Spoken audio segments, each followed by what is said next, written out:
Hey friends, you all have this app in your phone which you're open once in a year. Let's tell me you the three cool features of this app. And at the end, I will tell you the bonus feature. So let's get started. So if you are a student or you are a working person that requires to capture the documents and you have installed a third-party app, so delete that app because here you will get the scan option, which captures the documents without even clicking. And it can also remove anything. Example, if your finger gets in the way, it will remove it. The second feature, if your phone is running out of storage and you have nothing to delete, then don't worry because here you will get the clean option which will scan and show you the files. Or we can say trash files, which of course you can delete. The third feature, if you want to share files, you can do easily. For example, let's say we want to share this folder. So we have to just select the folder and then press on this quick share button. And on the receiver's phone, you have to just press this receive button and ta-da!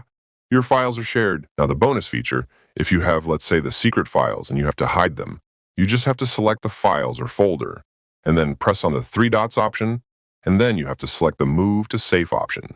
Then to have to set the password of your choice. And then if you want to view the hidden files, then on the main menu, you will get this safe option, press on this and input the password and your files are safe. Even Google cannot view these files now. That's it for today's video. See you in the next one.